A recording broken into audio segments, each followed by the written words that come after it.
Labas. Šiandien mes kalbam apie žalumynus balkone. Balkoną, tai aišku, gal ne kiekvienas turi, bet palangę tai turite tikrai. Tai tikrai galit pas save užsiauginti žalumynų, prieskoninių visokių skanių kvepiančių žolelių. Bet ne kiekvienam tas pavyksta ir kartais ne iš pirmo karto. Tai šiandien aš kalbėsiu apie tai, kokios yra dažniausios klaidos ir koks yra tas kelias, kad sėkmingai jums pavyktų užsiauginti prieskoninių žalumynų pas save namuose arba savo balkone.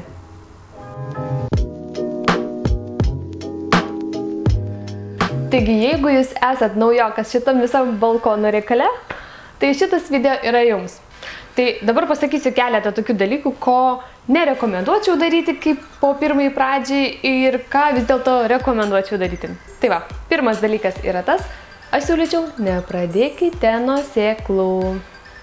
Ogi kodėl? Todėl, kad norint, kad iš sėklos labai gražiai išdygtų daigas ir jūs jo nenumarintumėt, vis dėlto reikia žinoti keletą dalykų.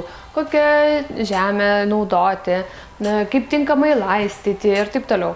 Taip kad, jeigu jūs norite tikrai sėkmingai užsiauginti savo žalumyno palangės ir abejojate, ar tikrai viskas jums pavyks, tai nepradėkite nuo tokio rizikingesnio žingsnio.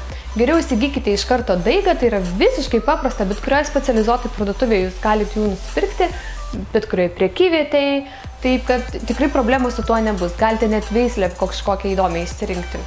Tai va, siūlyčiau pradėti nuo daigo, o ne nuo sėklos. Antrasis patarimas būtų, pradėkite nuo tinkamo augalo. Aišku, jeigu jūs pradėsit, pavyzdžiui, nuo rozmarino, ne?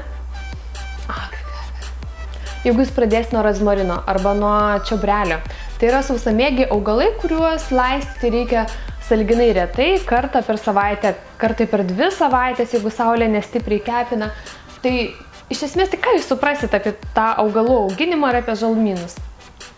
O vis dėlto, jeigu jūs norite sėkmingai kažką padaryti ir išmokti, tai reikia turėti ir gerą mokinį. Tai aš vis dėlto siūlyčiau kaip už gerą mokinį auginti baziliką. Bazilikas yra labai geras tuo, kad jo lapeliai labai gerai parodo, kada jam trūksta drėgmės. Jie iš karto tokie nuleipsta ir jūs iš karto suprasite tai. Taip, kad bazilikas yra labai geras tuo, kad jūs iš karto matysite, ko augalui reikia ir kaip jis į tai reaguoja. Be abejo, nėra ką kalbėti, jūs tikrai baziliką ir panaudosite, o ypač su pomidorais, su picom ir netgi kažkur valgiau sriubą, buvo mestas vienas baziliko toksai lapelis, tai iš karto skonis buvo visai kitas.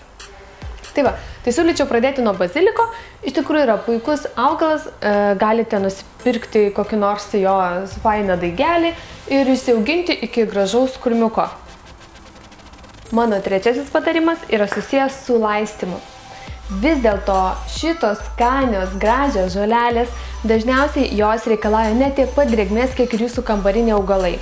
Paprastai kambariniai augalai reikalauja kokį kartą per savaitę, kartais net kartą per 2 savaitės palieti ir tiek. O žolelės, ypač jeigu jos yra tokios labiau mėgstančios drėgmę, jos gali reikalauti karštą dieną, net ir kiekvieną dieną laistymo arba bent jau kas 2 dieną. Taigi atkreipkite į tai dėmesį ir jeigu jūs tokiu pačiu ritmu laistysite ir sausamėgius kambarinius augalus, kurie kilę iš šiltų sausų kraštų ir lygiai tokiu pačiu ritmu jūs laistysite daug drėgmės reikalaujančias žoleles, tai žolelėm nepatiks. Tai dėl to siūlyčiau atkreipti dėmesį į tai ir suprasti, kad nebūtinai sutaps jūsų laistymo ritmas. Tai labai svarbu. Ketvirtoji klaidelė, kurią daro pradedantieji, tai yra gaili savo augalo.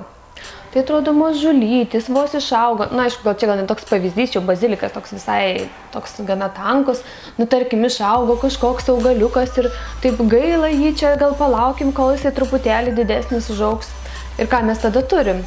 Turim tada, kad augalas išauga gana aukštas, o jis nėra toksai apvalus, nėra toks panašus į krūmelį. Ir mes tų lapelių turime iš tikrųjų mažai. Tai dėl to reikia drąsiai nebijoti, ypač va tokius kaip bazilikus. Čia aš turiu tokią mėtą. Tai tiesiog reikia paimti ir juos jau anksti pradėti vartoti. Tai reiškia, kad mes skiname lapelį ne nuo apačios, galvodami, kad iš čia toliau aukštas augs ir bujos ir gražus bus, o atvirkščiai skinam nuo viršaus. Taigi pasiimam tiesiog viršūnėlę ir mes ją galim nugnybti drąsiai. Kas atsitiks? Kai mes nugnybsim viršūnėlę, tai automatiškai nuo tos vietos toliau išsišakos ir augs naujos šakelės į šonus. Taip visas tas krūmelis ir pasidarys žemesnis ir toks gražiai apvalus, lapelių bus daugiau. Vietoj to, kad jeigu mes skiname lapelius iš apačios, pavyzdžiui, tuos didžiuosius, o paliekam juos augti viršų, tai čia tiesiog bus tokie keletas aukštų stagarėlių ir tiek žinių. Taip, kad pagrindinis principas yra toksai, negailim augalų. Tai vadinasi, jie ir skirti valgymui. Mes ir norim, kad tų lapelių būtų kuo daugiau, todėl mes norim skatinti šakojimąsi. Todėl jau mažučius mes jau pradedam juos po truputėlį skinti ir skiname viršutiniuosius lapelius, o ypač viršūnėlės. Tokiu būdu augalas šakojasi. Jeigu jūs nenuimsite tos viršūnėlės, tai gali būti, kad visai greitai atsiras žiedynstiebiai, o jeigu jau augalas pradės žydėti, tai aišku, jis visą savo energiją nukreips ten. Ar mes to norim? Ne, nes mes norim daugiau lapelių. Tai vadinasi, mes tuos žiedynstiebius lygiai taip pat cakt ir tiesiog nugnybėm tam, kad šakotųsi į šonus. Tai tiek, čia buvo Lina iš modernių apželdinimo kursų Geltonas karutis. Ačiū, kad buvote šiandien su manim. Ir gaila, kad jūs negalėt pauostyti, kaip kvepia šitas žolelės čia dabar. O balkoninių daržovių paslaptis mes dar panagrinėsim. Prenumeruokit mūsų kanalą ir gaukit pačias naujausias mūsų video. Ačiū, kad žiūrėjot šį kartą. Ate.